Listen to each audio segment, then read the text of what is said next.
আসসালামু আলাইকুম lovely audience, আশা করি আপনারা ভালো আছেন। বাংলাদেশ ভার্সেস পাকিস্তানের এগেনস্টে যে ম্যাচটি খেলা হবে সেটাকে আজকে বেলা 2:15-তে খেলা হবে Mirpur Sher-e-Bangla home of cricket স্টেডিয়ামে।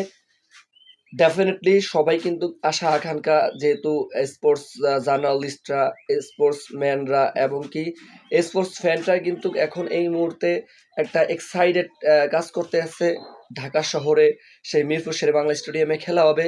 সব শেষ খেলা হয়েছে ভাই আরো 5 মাস আগে উইন্ডিজের এগেনস্টে, সেইবারই খেলা হয়েছেন এবং বাংলাদেশ তথাপি খুব ভালো খেলছেন সেইবার।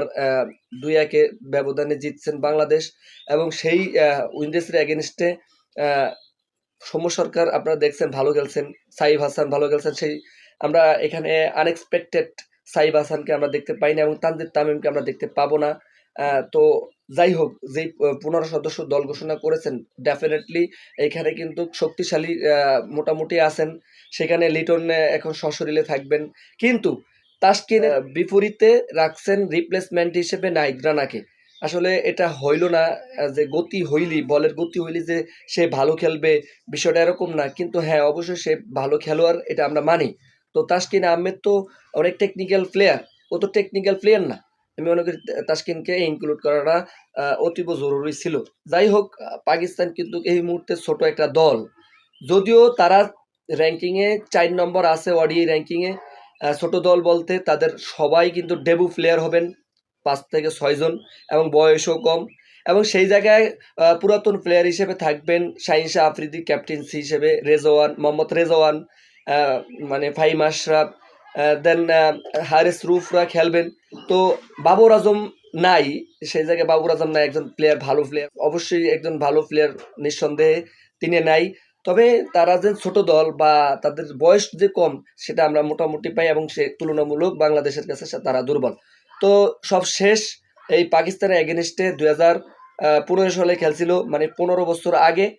তো সেই 15 বছর আগে কিন্তু মাশরাফির নেতৃত্বে অনেকটা বাংলাদেশ ভালো খেলছিল। মাশরাফি, সাকিব আল হাসান, তামিম ইকবাল, মুশফিকুর রহিম, মাহমুদুল্লাহরা কিন্তু অন্যরকম খেলা মাতিয়ে গেছিল সেই মিরপুর স্টেডিয়ামে এবং 3-0-তে তারা জিতে যায় বাংলাদেশ। মানে 3-0-তে হোয়াইট ওয়াশ করে দেন পাকিস্তানকে। তো সেইবারে কিন্তু বাংলাদেশ ভালো খেলছে এবং অন্যান্য ইন্সপিরেশন আছে এই মুহূর্তে।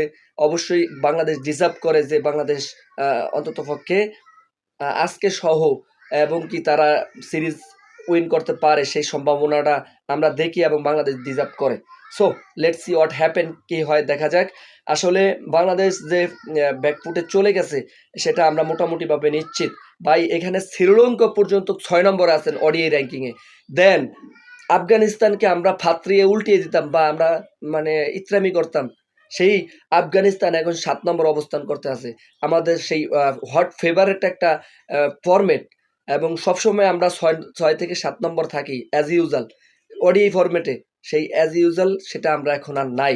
এখন আমরা 10 নম্বরে, এবং 10 নম্বর থেকে 8 নম্বরে থাকতে হইলে, মানে 2027 বিশ্বকাপ থাকতে হইলে 8 নম্বর লাগবে। অবশ্যই পাকিস্তানকে হারাতে হবে এবং প্রত্যেকটা ম্যাচ যেন বাংলাদেশের কাছে খুবই ইন্টারেস্টিং এবং খুবই গুরুত্বপূর্ণ, এবং মনে প্রাণে জান প্রাণ দিয়ে বাংলাদেশ অবশ্যই খেলতে হবে, সেই দিকে ফোকাস রাখতে হবে। আর কোনো রকম দুর্নীতি বা কোনো রকম কিছু ক্রাপশন না থাকে।